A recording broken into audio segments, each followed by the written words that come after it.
Jérémy Frérot annonce son retour dans The Voice, réactions partagées et accusations de tricherie. L'annonce de Jérémy Frérot a fait l'effet d'une véritable bombe pour les fans de The Voice.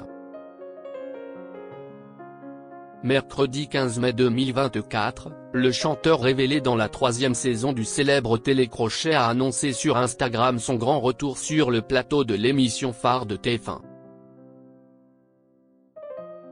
Une nouvelle qui a immédiatement déchaîné les passions chez les inconditionnels du programme désormais culte. Samedi, je reviens à la maison, a lâché Frérot dans une story publique, faisant référence au décor si familier des fauteuils rouges où il a fait ses premiers pas fracassants il y a une décennie. L'artiste a également partagé un post officiel de la chaîne, révélant les contours de sa participation à l'émission événement. Aux côtés de 3 autres anciens candidats phares, Anne Silla, Abi Bernadotte et Aurélien Vivos, Jérémy Frérot intégrera le tout nouveau jury public chargé de départager les talents encore en lice. Une véritable consécration pour ces artistes qui ont un jour foulé la scène de The Voice avant d'asseoir leur notoriété. Le concept de ce jury est pour le moins inédit et promet de pimenter la demi-finale de cette 13e saison particulièrement riche en rebondissements. Selon les règles dévoilées par TF1, ce collège associant public et artistes aura un poids déterminant dans la qualification pour l'étape suprême. D'après les informations officielles, le vote des téléspectateurs représentera 80% des suffrages, quand celui du jury d'anciens talents n'influera que sur les 20% restants, répartis de façon égale entre chacun des 4 membres. Une formule qui promet assurément son lot de suspense et de surprises le 18 mai prochain, où 8 candidats encore en lice s'affronteront pour arracher leur billet pour la finale: Clément, Gabriel, Odem, Baptiste, Lise, Alphonse, Adena et Iris. Pour Jérémy Frérot en particulier, cette invitation résonne comme un retour aux sources. Révélé au grand public en 2014 lors de sa participation initiale en duo avec Florian Garcia, le chanteur aura cette fois l'occasion de juger les prestations scéniques à sa propre aune d'anciens candidats révélés. L'ancien binôme Frérot de la Vega était déjà sous contrat avec une major au moment d'intégrer l'émission, un avantage dénoncé par certains comme une forme de tricherie. Jérémy Frérot avait ainsi dû se justifier à plusieurs reprises sur ses accusations de conflit d'intérêts. Interrogé sur le sujet il y a peu dans un entretien sur Europe 1, le chanteur a une nouvelle fois tenu à remettre les pendules à l'heure: on avait déjà des chansons prêtes, si est sûr.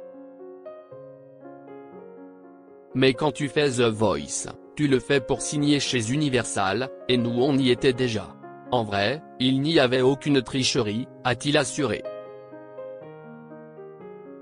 Frérot a même poussé la justification plus loin, estimant que cette préparation en amont était au contraire la clé pour réussir son pari dans l'émission. Si est ce qu'il faut faire quand tu vas à The Voice. Tu ne le fais pas juste pour le faire, ça ne sert à rien. Il faut arriver avec un plan. Qu'on ne le veuille ou non, ces explications ne lèveront peut-être pas tout à fait le voile sur la polémique ayant entouré la participation du duo voilà 10 ans.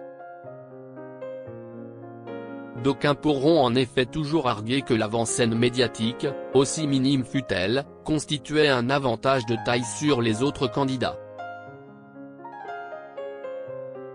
Cette persistante zone d'ombre pourrait bien nourrir à nouveau les réserves d'une partie du public lors du grand comeback de Jérémy Frérot samedi prochain. Dans un registre analogue, certains lui reprocheront peut-être une forme de trahison envers l'esprit de pur tremplin pour jeunes talents que prétend incarner le télécrochet. Mais cette controverse potentielle ne devrait pas entacher outre mesure l'enthousiasme général des fans à l'idée de revoir l'un des grands noms parmi les révélations de l'émission phare de TF1. Quoi qu'il en soit, la production est assurément gagnante d'avoir convié une personnalité aussi populaire et emblématique pour dynamiser sa demi-finale. Sur les réseaux sociaux, force est de constater que l'annonce du retour de Frérot dans The Voice adore ait déjà déclenché une vague d'impatience chez les admirateurs du chanteur. Reste à espérer que son rôle de juré d'un soir soit à la hauteur de ses immenses attentes. Pourtant, au-delà même de la participation de Jérémy Frérot, cette 13e édition de The Voice semble déjà soulever bien des critiques parmi les fans les plus aguerris. Le nouveau système de vote impliquant un jury hybride public-célébrité ne fait pas l'unanimité, certains regrettant la disparition du direct pour ces étapes cruciales. Dommage qu'il n'y ait pas de direct, nul cette année, pas de direct et le choix des candidats, bof, très déçus, ont déploré certains internautes sur les réseaux sociaux. D'autres se sont montrés plus virulents encore, j'ai l'impression qu'elle a commencé il y a un an cette émission, tellement qu'elle est longue à se terminer, pourquoi cette année, ce n'est pas en direct? Si est nul. De toute évidence, les choix de production opérés pour ce nouveau millésime du concours de chant mythique divisent profondément. Certains n'ont pas non plus manqué de critiquer les décisions des jurés eux-mêmes, comme Jennifer qui cesse attirer les foudres de plusieurs téléspectateurs mécontents. Quoi qu'il en soit, force est de constater que malgré son incroyable longévité à l'antenne, The Voice continue de faire débat et de soulever les passions.